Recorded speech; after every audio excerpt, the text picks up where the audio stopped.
Thank you, thank you. So I'm really excited to be a part of this panel because here we have people representing very different parts of the markets. On the one hand, we have somebody who represents traditional banking in Bea. We have someone who represents private credit, Lawrence Golub, and someone who represents quant algorithmic approaches in Igor. And so with that in mind and with this diversity, my first question will be sort of the title of this is Markets Rewired. And when you think about how markets have changed and how they've been rewired, I'd like to get a sense for what that means to you and how that has affected your organization from your time in the market. So I'll start from the outside to in. So Bea, please, you have the floor. Thank you very much, Rob. So look, I think we have seen a very fundamental change in markets over the last years, really. There's been a shift in economic beliefs. There's been a shift in, of course, technological development. And there's been a very big shift in geopolitical, balances. And so I think as you look at markets today, what we see is that fundamentally clients are more focused on, thematic views. So whether, they are supportive of the long-term value creation of certain sectors or themes, and how are they looking at that in terms of what are the barriers of entry, what is the value of IP, for example, and whether that is going to create not only revenue, by the way, but actually proper PBT as you go along. I think particularly when you think about the markets over the last years, we've seen a very large value creation. But when you look deeper into it, there's been very few stocks or positions that have created that value. And as you look forward, I think the question is going to be: is that sustainable? Is that a sustainable growth? And are we going to be seeing those type of the developments over the next years? So that I think it's a real important part for us as as the biggest wealth manager, global wealth manager in the world. Really, it's important to be very close to clients in this really uncertain time. But I have to say, we haven't seen big shifts from the dollar investments, although we've read a lot about that. And do you see clients coming out of the dollar, asset pools? I think the dollar is still the deepest asset pool and provides the more diversification. And the one thing that is not changing is diversification. So you see clients looking at diversifying their portfolios to make sure that they are resilient. Thank you. Lawrence, please.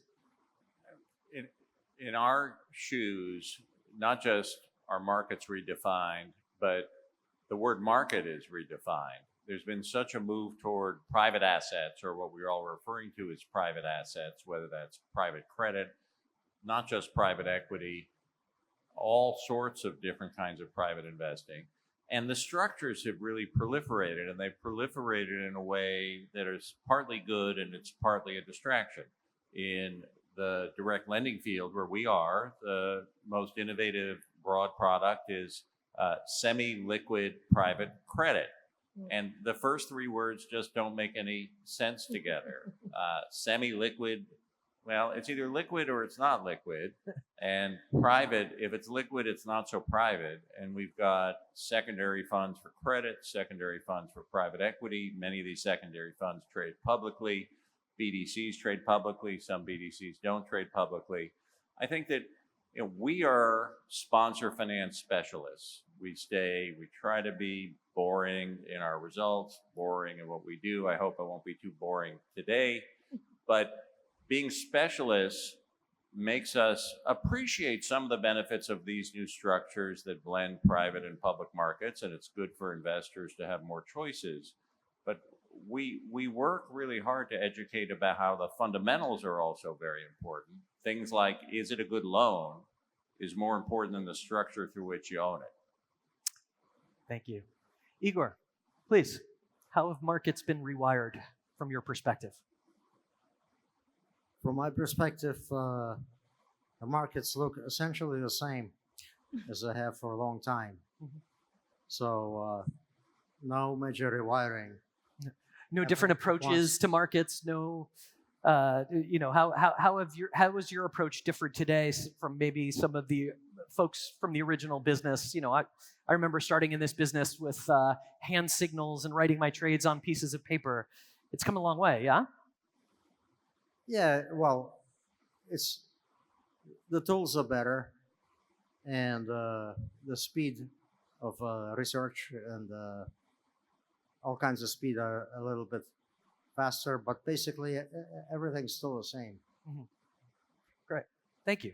Lawrence, this is for you. And one of the things that I heard today was Steve Schwartzman's interview where he said that private credit now has a seat at the table, which I thought was a really interesting statement. And so I wanted to ask you, what role does private credit play now that it might not have in more traditional markets?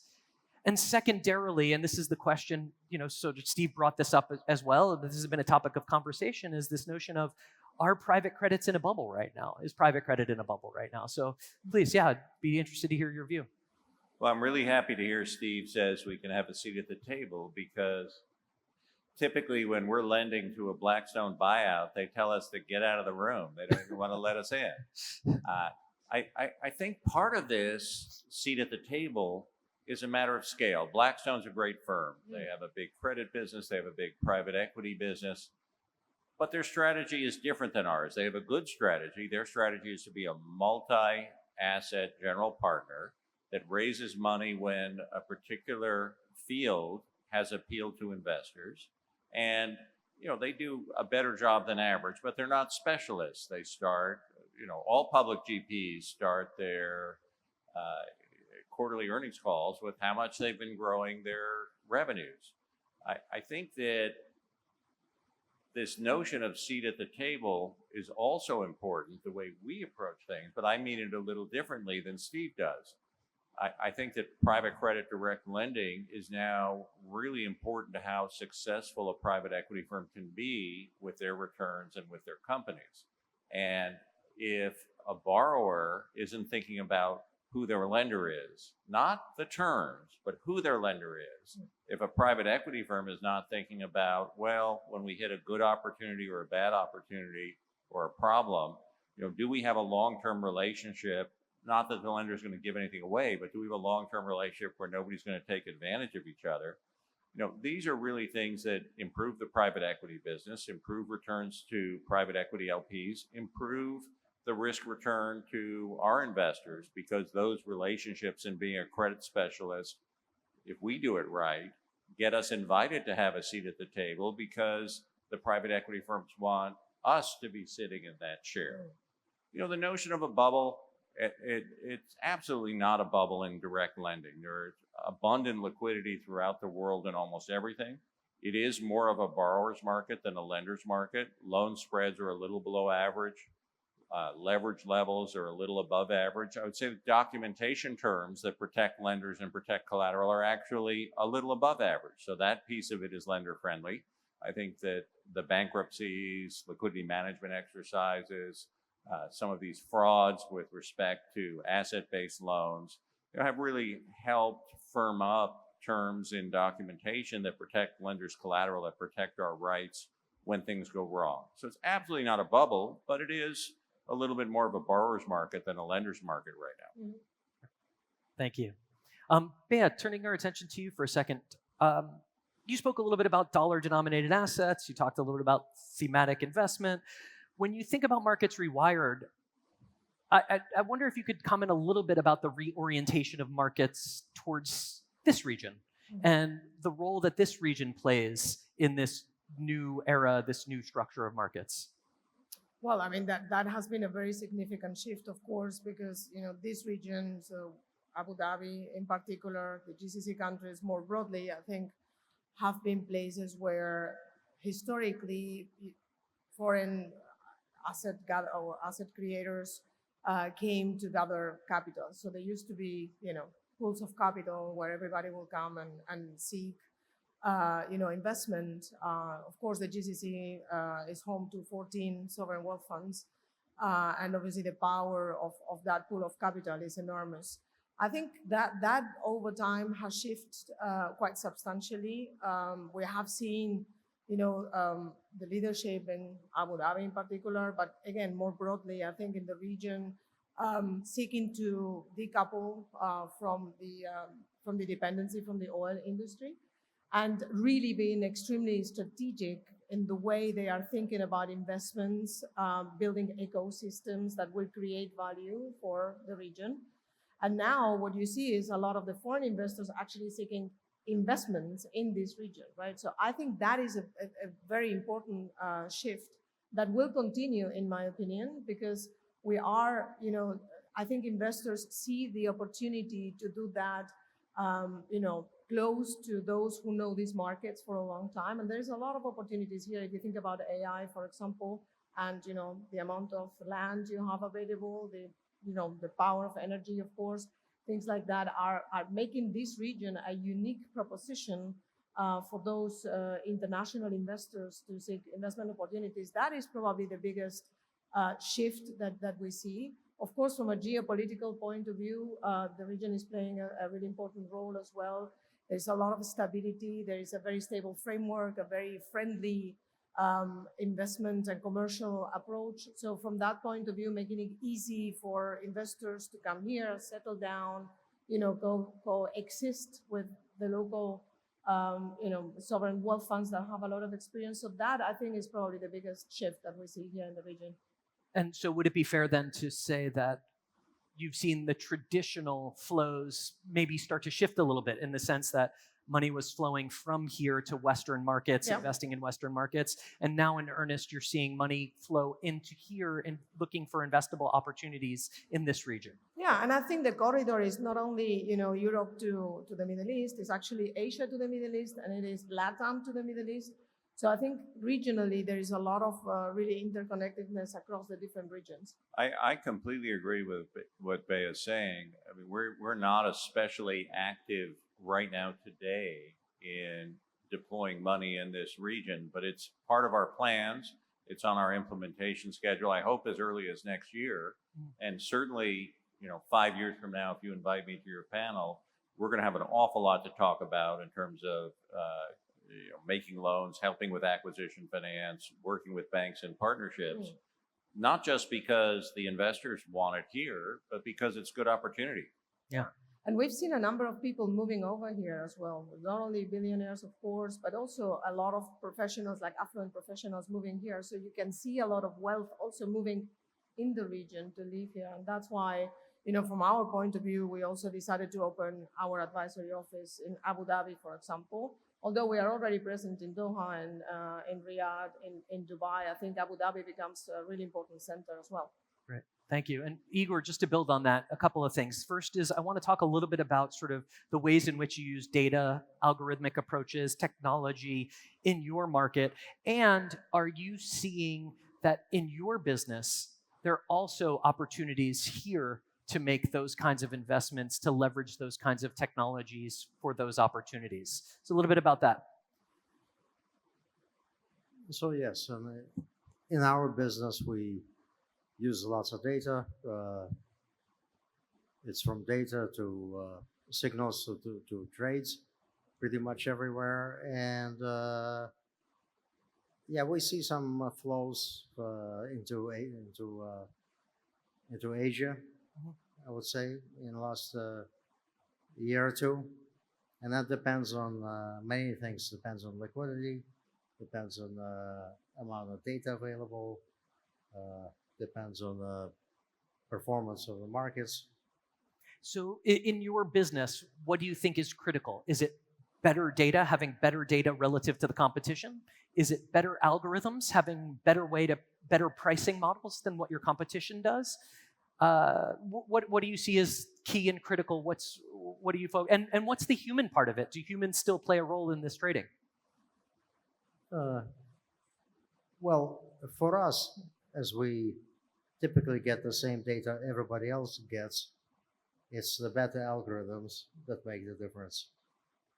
I understand that's pretty much the same way for everyone else. Getting secret data is not very common, and I'm not sure how the regulators look at that. And so the role of the humans, are they in building those algorithms that can outmath the others, or are the humans still involved in pulling the trigger on the trades? Sorry, can you repeat? Is it about the humans building better algorithms? So that's the human element to it, or are the humans still involved in making the trades and actually executing and making the final decision on those trades? No, it's about making the algorithms. About the algorithms. Yeah. Bea, if I could turn to you for 1 minute. You talked about sort of this rewiring toward this region, and sort of, Lawrence, you kind of alluded to this a little bit in your response. What do you see as UBS's role in these markets rewiring or reorienting from outward looking toward the West to inward looking toward this region? Well, I think banks are, and UBS in particular, I think being, who we are, I think being in this region, making sure that we are on the ground, very close to the local specificities of the markets, but being able to connect across the world the different, insights, the different capital flows, the different information that is coming along. I think it's a very important part of what banks do. I also think that, applying solutions that, we've done in other markets, applying them to these markets.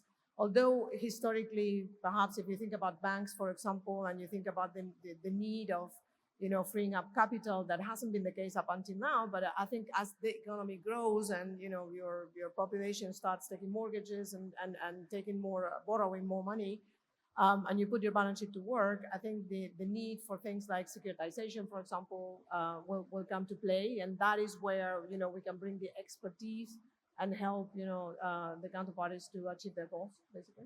Lawrence, do you care to add to that? Is there something that you... Yes, I would. I mean, from our perspective, it's about bringing a expertise about flexible lending that is a little more expensive than bank lending, but that can create business opportunities.